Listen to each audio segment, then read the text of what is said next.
I mean, it's mind-boggling in its silliness, isn't it? I mean, I don't mean to decry your religions, or ridicule them, but I probably will. And please don't take it personally, because I genuinely love you, and I'm sure your religions are lovely and work perfectly for you. Now, when you look at the religions, I understand how they give people emotional comfort. But when you look at the philosophy of the religions, it boggles my mind why they work. You know? Completely boggles my mind.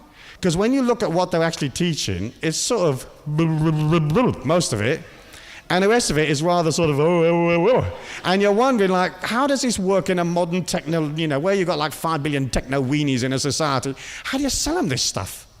I mean, why would anybody buy all this wandering around in the desert in 5000 BC shit? But they do.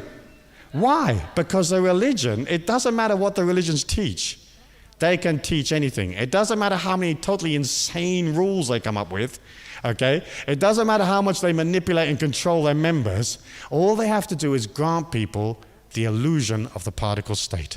And that is what a lot of religions do.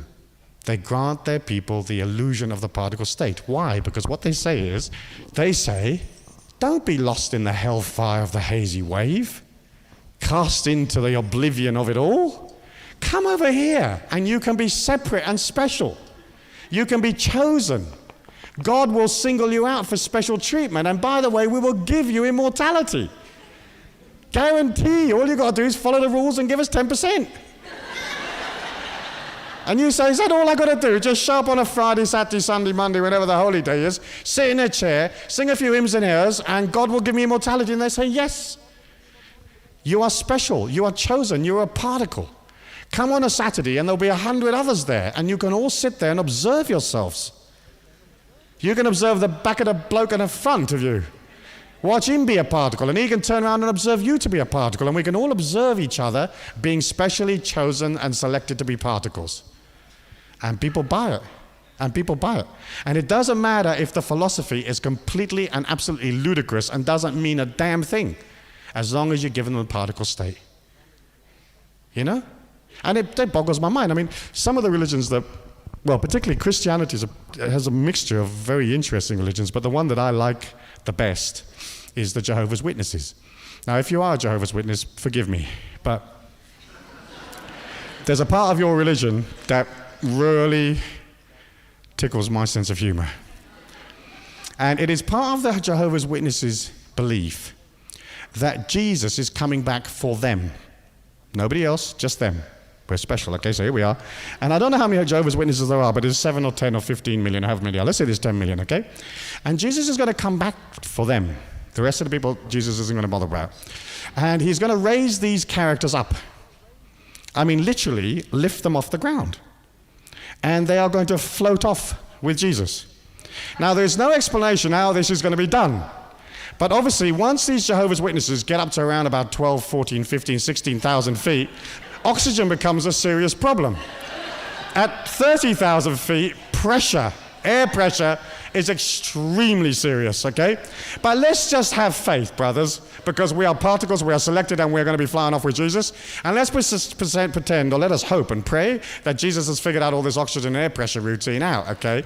At around about 100 miles, they're going to go into orbit.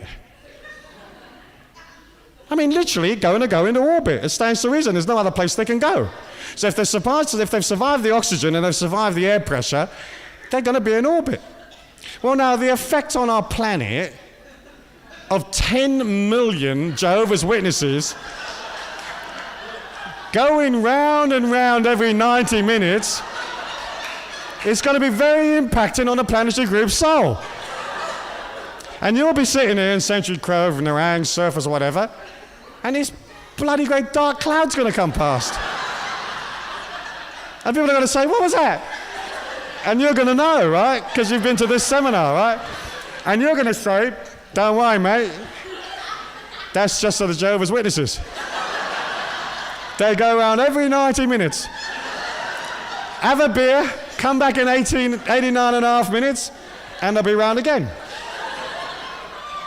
Now, some of us, if you're not a charitable person, you might think that if Jesus comes for the Jehovah's Witnesses, that Jesus will be doing us all a hell of a favor.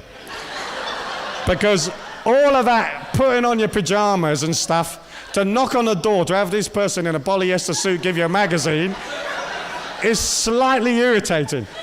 So if Jesus takes them and all the magazines as well, the rest of us will at least be liberated from that chore. But anyway, that's what these people believe. Now, these people may have PhDs, MAs, BAs, BScs, they're intelligent people. They believe that. They believe that. And it doesn't matter that the idea is like scientifically slightly odd. They will eat the rules as long as they're chosen. It's the same with Catholics. Catholics are chosen. Jews are chosen. You know? Everybody's chosen. There's only a few religions that don't claim to be chosen. And of course, the Catholics, if you're chosen as a Catholic, it's all very well, but there are 1,722,000 rules. So you're chosen, but you're chosen to be in a bleeding straitjacket until Jesus shows up.